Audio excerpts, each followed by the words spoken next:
Non, nous ne baissons pas les bras. Nous voulons que la vie renaisse et que les Haïtiens recommencent à voir qu'on doit se battre pour la vie. Hein, c'est pas pour la mort. Haïti n'est pas mort, même si on a l'impression qu'on arrive au dernier point. Haïti doit rebondir et le salon est dédié à Haïti vraiment, mais pour la vie.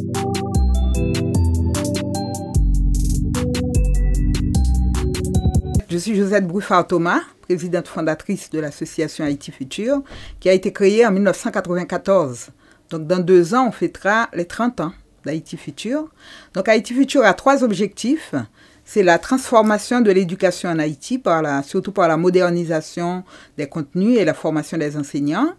Et le deuxième objectif, c'est l'entrepreneuriat.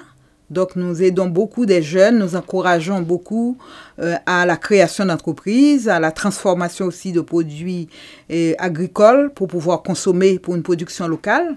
Et le troisième objectif, c'est la valorisation et la promotion de la culture haïtienne. Et cette belle culture que nous avons, que nous devons promouvoir. Et donc, le Salon du Livre est une des manifestations de cette promotion de la culture haïtienne.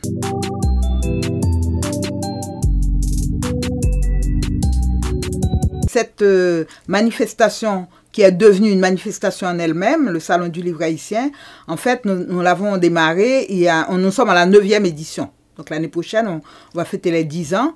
Et l'idée, c'était vraiment de faire connaître cette littérature, cette merveilleuse littérature que nous avons dans le pays, et faire connaître au monde. Et finalement, chaque année, donc on invitait des écrivains haïtiens à venir et inviter aussi avec une thématique.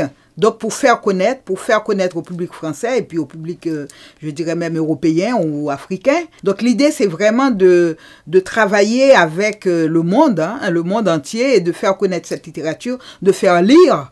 Par exemple, je vois dans mon immeuble, tout le monde lit Haïti. Donc c'est vraiment intéressant de voir entre toutes les catastrophes que le pays traverse.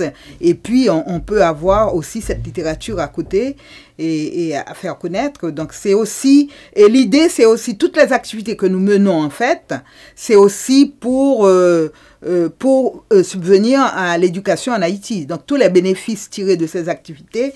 Et puis les livres, ça a toujours été une passion. Ça a été toujours une passion personnelle. Et pour mon époux et moi, par exemple, on a eu une bibliothèque de plus de 6000 livres haïtiens. Donc on a légué à l'Institut des hautes études d'Amérique latine, c'est à Condorcet maintenant, pour créer un centre de recherche sur Haïti. Notre objectif, c'est vraiment de relier les gens et d'ouvrir, d'avoir une culture aussi d'ouverture. En même temps qu'on amène notre littérature, en même temps aussi, on amène la littérature du monde entier en Haïti, vers Haïti.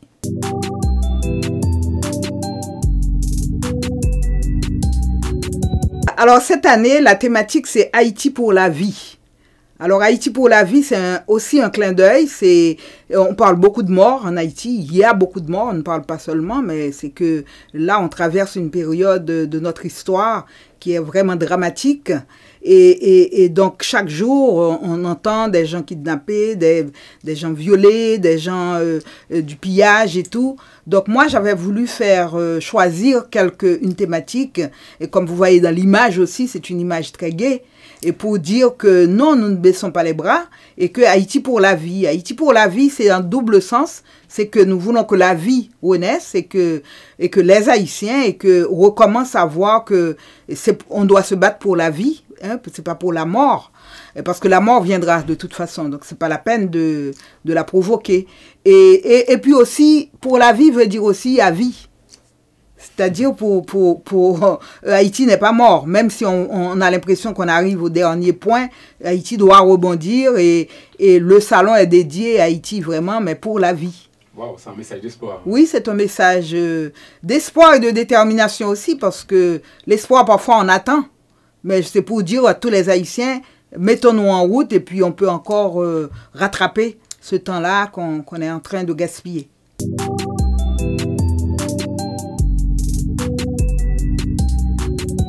Nous allons, justement, notre manifestation va clôturer le centenaire de la naissance de Jacques-Stéphane Alexis, qui est né en 1922. Donc nous aurons toute une soirée culturelle, nous aurons une table ronde consacrée à Jacques-Stéphane Alexis. Et en même temps, le samedi soir, la soirée culturelle va être vraiment dédiée à Jacques-Stéphane Alexis, avec des lectures, avec des prises de parole, avec de la musique. Et voilà, donc...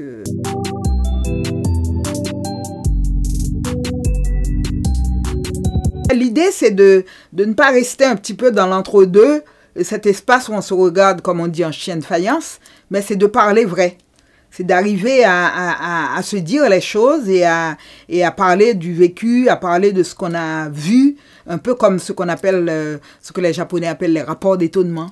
On arrive, on s'étonne, mais parfois, au lieu d'interpréter soi-même et rester dans son coin, eh bien, on en parle. On en parle, on discute et puis on voit, voilà, on met un peu les faits, on raconte. Par exemple, vous verrez qu'il y a un jeune Français qui a vécu en Haïti, qui a vécu le séisme et qui a été assez traumatisé. D'ailleurs, son livre s'appelle « Fissuré ». Eh bien, il va venir nous dire, nous dialoguer avec nous, nous dire pourquoi il a été fissuré comme ça. Et nous, peut-être aussi, le regard de l'autre peut nous aider aussi à voir des choses qu'on n'a pas l'habitude de voir. Souvent, on a besoin que l'autre arrive avec cet étonnement qui nous étonne peut-être pas, pour que nous puissions prendre conscience aussi et de ce qu'il faut regarder pour pouvoir avancer.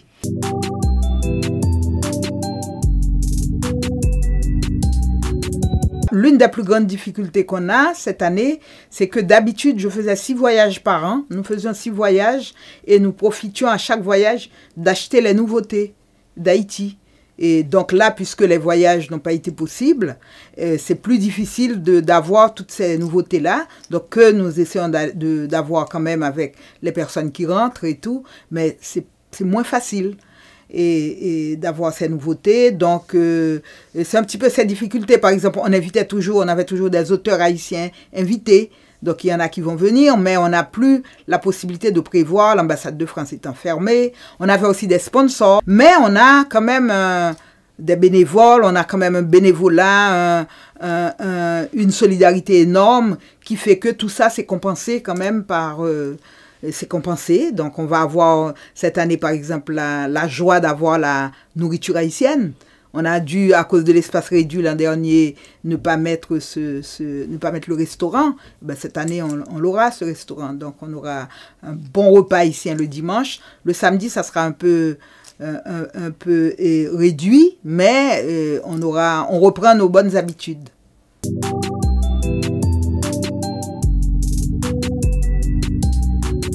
On a des gens de beaucoup d'autres pays d'Europe et qui vont arriver. Par exemple, on a un auteur haïtien qui est en Suède, qui nous a écrit, qui va venir.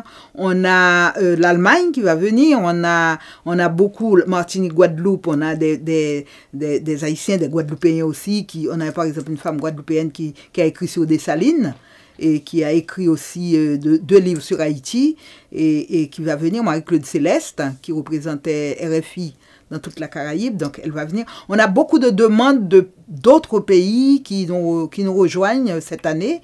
Donc peut-être que une autre année, il faudra faire ce salon-là, faire passer peut-être dans un salon itinérant, pourquoi pas, avec Haïti Inter. Un salon itinérant pour aller dans d'autres pays d'Europe.